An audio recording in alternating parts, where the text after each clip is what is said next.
कांग्रेस के जो bank accounts freeze किए गए थे उसको लेकर बड़ी खबर यह है कि वो खाते जो हैं ऑपरेट करने की उसको इजाजत मिल गई है। इनकम टैक्स अपीलेट ट्राइब्यूनल ने ये इजाजत दी है। अब बुधवार को अंतरिम राहत पर सुनवाई होगी।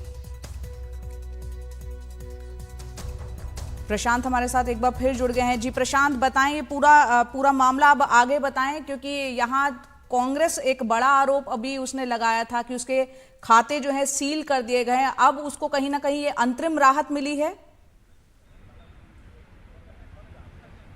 जी देखिए जया, आपसे जब पिछली बार मैं बात कर रहा था तो मैंने ये कहा था कि इनकम टैक्स अपीलेट ट्राइब्यूनल में कांग्रेस ने जो अपील दायर की है उस पर सुनवाई हो रही है और उसी पर सब कुछ निर्भर करेगा कि कांग्रेस के आगे की रणनीति क्या होती है।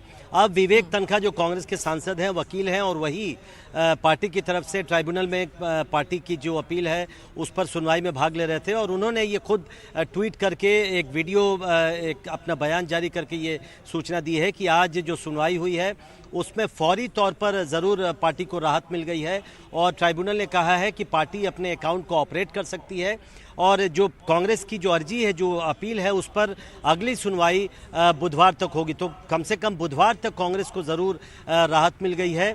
और जो आरोप लगा रहे थे अजय माकन की उनके दोनों कांग्रेस और यूथ कांग्रेस के अकाउंट को फ्रीज किया गया है, तो अब ट्राइब्यूनल ने कहा है कि बुधवार जब तक अगली सुनवाई होती है तब तक उनके अकाउंट को ऑपरेट किया जा सकेगा और जो प्रोसीजर है, जो अजय माकन कह रहे थे कि कांग्रेस का जो चेक है वो ऑनर नहीं किया जा रहा है और तमाम जो दिक्कतें थी वो फिलहाल दूर हो गई हैं। तो फौरी राहत ज़रूर कांग्रेस को मिल गई है।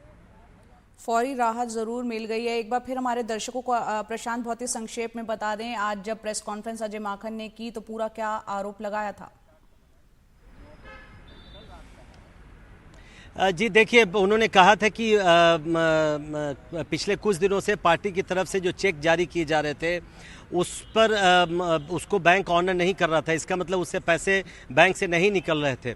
उन्होंने जब तहकीकात की, कोषाध्यक्ष हैं अजय माकन पार्टी के, तो उन्हें बताया गया कि इनकम टैक्स डिपार्टमेंट ने बैंकों को कहा है कि कांग्रेस की तरफ से जो चेक आए उससे पैसा नहीं दिया जाए क्योंकि उनके अकाउंट को फ्रीज कर दिया गया है।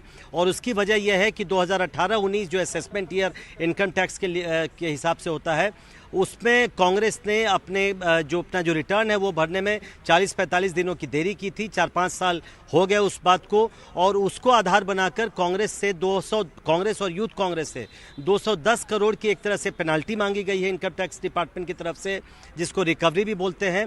और वो पेनाल्टी जब तक नहीं दी जाती है तब तक अकाउंट फ्रीज किया जाएगा और कोई भी चेक से पैसा नहीं निकाला जा सकता। तो ये आरोप लगाया था, लेकिन जैसा मैंने कहा कि इनकम टैक्स ट्राइब्यूनल में कांग्रेस ने अपील किया था और वहां पर उन्हें फौरी राहत जरूर मिली है। लेकिन एक बात जया और भी है कि जब अजय माकन जब ये प्रेस कॉन्फ्रेंस कर रहे थे उनसे ये ज़रूर सवाल पूछा गया था कि वो तो कह रहे हैं, सरकार पर आरोप लगा रहे हैं कि टाइमिंग को लेकर सवाल खड़ा कर रहे हैं, लेकिन जब 2-3-4 दिनों पहले जब पुराना ये मामला है तो कांग्रेस भी इस मामले को लेकर आज क्यों सामने आई है। तो ये भी कांग्रेस पर भी कहीं न कहीं एक तरह से राजनीति करने का आरोप लग सकता है, क्योंकि ये सवाल भी प्रेस कॉन्फ्रेंस में पूछा गया था। लेकिन अभी फौरी राहत मिल गई है, लेकिन अब बुधवार तक इंतजार करना होगा कि अगली सुनवाई में ट्राइब्यूनल की ओर से क्या कहा जाता है।